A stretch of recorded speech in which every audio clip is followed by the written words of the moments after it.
সকালে ঘুম ভাঙল বিউটের পাখির ডাকে। চারপাশে সবুজ পাহাড়ের মাঝে এক টুকরো সবুজ উপত্যকা, নাম সামানদেন ভ্যালি। উপত্যকাকে ঘিরে আছে পাইনের জঙ্গল। আমি চোখে বাইনোকুলার লাগিয়ে পাখিটাকে খোঁজার চেষ্টা করছি। ধারে কাছেই কোথাও আছে পাখিটা, দেখা যাচ্ছে না, তবে ডাক শোনা যাচ্ছে মাঝে মধ্যেই। আকাশ পরিষ্কার, ঝলমলে রোদ উঠেছে। ছোট ছোট কয়েকটা ছেলে মেয়ে ঘাসের উপর হুটোপটি করছে। ইতিউতি চড়ে বেড়াচ্ছে গুটি কয়েক পাহাড়ি ছাগল আর ইয়াক। প্রথম দেখাতেই সামানদেনের প্রাকৃতিক সৌন্দর্য আমাকে মুগ্ধ করল। কাল সন্ধে এখানে এসেছি। শিলিগুড়ি থেকে বাস জোরথাং, জোরথাং থেকে বাসে বদল করে রিকিং, রিকিং থেকে আর কোনো যানবাহন নেই। পাহাড় আর জঙ্গলের ভেতর দিয়ে প্রায় 7 কিলোমিটার পথ পায়ে হাঁটতে হয়েছে। সামানদেন আসার একটা কারণ আছে। আজ থেকে ঠিক 10 বছর আগে বায়োস্ফিয়ার নিয়ে গবেষণার কাজে এই সিঙ্গালিলা জঙ্গলে এসেছিলেন বিখ্যাত জিও বোটানিস্ট ডক্টর কৃষ্ণকান্ত দাদচানজি। একজন শেরপা গাইডকে নিয়ে গবেষণার কাজে জঙ্গলে ঘুরতে ঘুরতে আকস্মিকভাবে তার মৃত্যু হয়। জঙ্গলের মধ্যে এরকম মৃত্যু হামেশাই হয় বন্যজন্তুর আক্রমণে বা সাপের ছোবলে। অবশ্য দাদানচানজির মৃত্যু হয়নি। তার মৃত্যুটা বেশ রহস্যজনক। তিনি মারা যান শ্বাসরুদ্ধ হয়ে। গলা টিপে তাকে কেউ খুন করেছিল। গভীর জঙ্গলে একমাত্র তাঁর শেরপা ছাড়া অন্য কেউ কাছাকাছি ছিল না, তাই স্বাভাবিকভাবেই সন্দেহের তীরটা তার দিকেই উঠেছিল। সে কিন্তু বারবার জোর দিয়ে বলেছিল স্যারের মৃত্যু হয়েছে শয়তানের হাতে। শয়তানের হাত মানেটা কি? Devil's hand? কথাটা বিশ্বাসযোগ্য মনে হয়নি কারো। কিন্তু পোস্টমর্টেম রিপোর্টে দেখা গেল ডক্টর দাদাচানজি শ্বাসরুদ্ধ হয়ে মারা গেলেও তাঁর গলার চারপাশে যে দাগ ফুটে উঠেছিল তা ঠিক কোনো মানুষের হাতের আঙুলের মতো নয়। বিচিত্র সেই দাগ, অনেকটা মাছের কাঁটার মতো। লেজের দিকে শির দাঁড়ার দুপাশে মাছের কাঁটা যেমন সাজানো থাকে, অনেকটা সেই রকম। এক অপেশাদার আমেরিকান জীবাশ্ম শিকারী বা ফসিল হান্টারের একটি সাম্প্রতিক আবিষ্কার আমাকে জোর নাড়া দিয়েছে। জিম্বাবুয়ের পাহাড়ি এলাকায় ঘুরতে ঘুরতে সে একটি হাড়ের জীবাশ্ম খুঁজে পায়। সেই হাড়ের চারপাশে পাথরের গায়ে মাছের কাঁটার মতো সারি সারি দাগ ছিল। পরে বিশেষজ্ঞদের পরীক্ষায় জানা যায় জীবাশ্মের টুকরোটি আসলে ডাইনোসরের গলার এক টুকরো হাড় বা নেক বোন। কিন্তু গলার চারপাশে মাছের কাঁটার মতো দাগ কেন? কোনো উত্তর মেলেনি। রহস্যটা থেকে গেছে। দুটো ঘটনার মধ্যে একটা অদ্ভুত মিল দেখতে পাচ্ছি। একটি ঘটনা ঘটেছিল প্রায় 20 কোটি বছর আগে, আর অন্যটি মাত্র 10 বছর। ডাইনোসরের গলার চারপাশে মাছের কাঁটার মতো দাগের সঙ্গে কি অদ্ভুত মিল দাদাচানজির গলার দাগের। তাহলে কি দুটো মৃত্যুর কারণ এক? আর দেরি না করে চটপট সিদ্ধান্ত নিয়ে ফেললাম, সামানদেনে আমাকে যেতেই হবে। এসে অবশ্য ভালোই করেছি।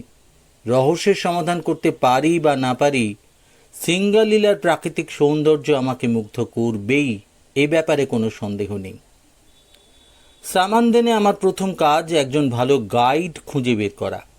জায়গাটা খুব ছোট, মাত্র 19টি নেপালি পরিবার এখানে থাকে। গ্রামের সবাই পাহাড় আর জঙ্গলের কলিপিঠেই মানুষ, তাই পাহাড় আর জঙ্গলকে খুব ভালো করে চেনে সবাই। খোঁজ খবর নিয়ে অবশ্য জানতে পারলাম খুব ভালো করে চেনারও তারতম্য আছে। নিজের হাতের তালুর মতো গোটা এলাকাটাকে চেনে কেবল একজন, তার নাম দাওয়াংচু শেরপা। দিনের বেলায় তাকে পেলাম না। রাতে যখন পাওয়া গেল তখন সে স্থানীয় মদের নেশায় বুঁদ। লম্ফের অল্প আলোয় দেখা গেল উবু হয়ে বসে থাকা চেহারাটা। এমনই শুকনো আর পাকানো শরীর যে লোকটির বয়স অনুমান করা প্রায় অসম্ভব। 65ও হতে পারে, আবার 85ও। কোলের মধ্যে মুখ ঢুকিয়ে লেজ নাড়ছে বেঁটে খাটো একটা পাহাড়ি কুকুর। পরে জেনেছিলাম কুকুরটার নাম মিং। লোকটি যেতে রাজি হলো দুটি শর্তে।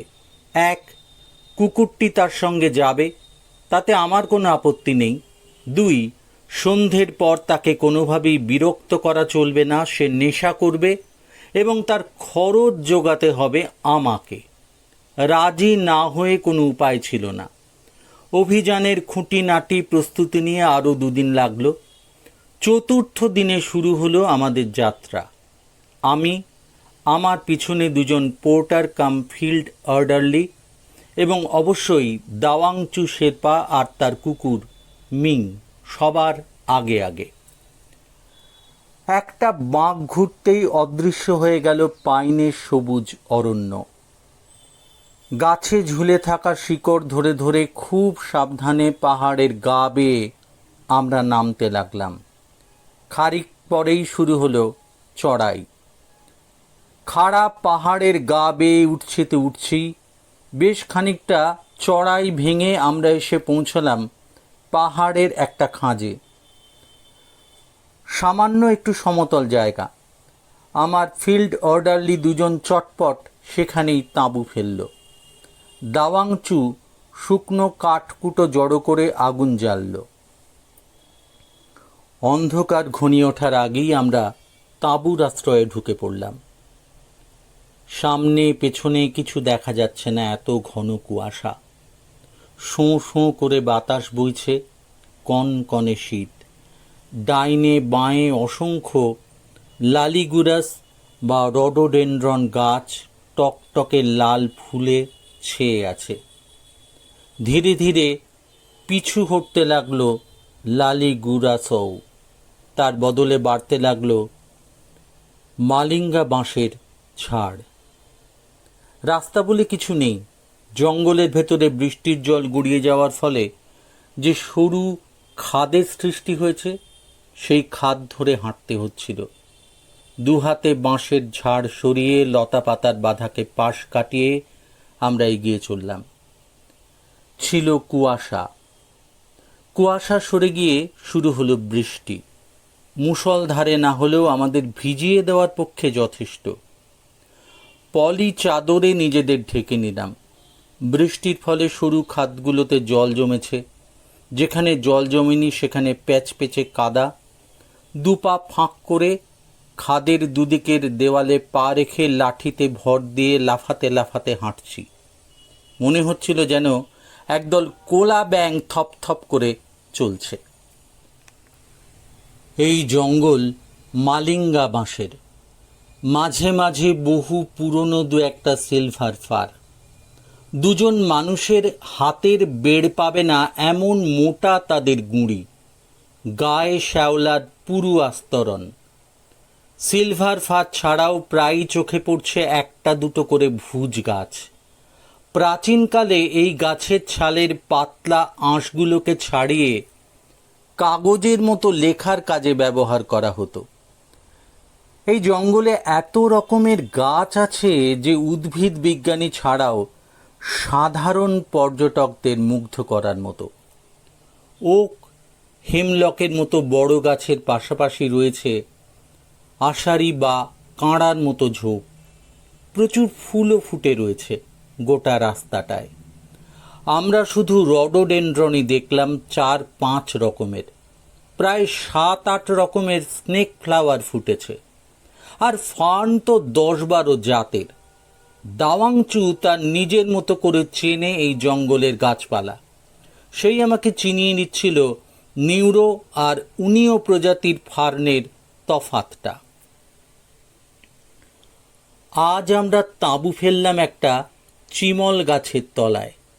এই জায়গাটার দাওয়াংচুরও খুব পছন্দ হয়েছে। মৌজ করে একটা মজর কাঁচির ডাঁটা ভেঙে চিবোতে লাগলো কচকচ করে। মিং তার পাশেই ছিল। হঠাৎ সে ঘেউ ঘেউ করে ছুটে গেল সামনের দিকে খানিকটা, তারপর লেজ গুটিয়ে ফিরে এলো আচমকা, যেন কিছু একটা দেখে ভয় পেয়েছে। সামনের দিকে এগিয়ে গিয়ে দেখে এলাম আমি আর দাওয়াংচু, কোথাও কিছু দেখতে পেলাম না। সামনের পাহাড়ের গায়ে এক ঝাঁক উনীয় ফার্ন, তবে লক্ষ্য করে দেখলাম সাধারণ ফার্নের মতো নয়, একটু আলাদা দেখতে। এতটা পথে কিন্তু জন্তু জানোয়ার দেখতে পেলাম না তেমন। গল্পটির পরবর্তী অংশ আগামী পর্বে। গল্পটি ভালো লাগলে লাইক করবেন, শেয়ার করবেন আর সাবস্ক্রাইব করবেন। গল্পটি ভালো লাগলে লাইক করবেন, শেয়ার করবেন আর সাবস্ক্রাইব করবেন।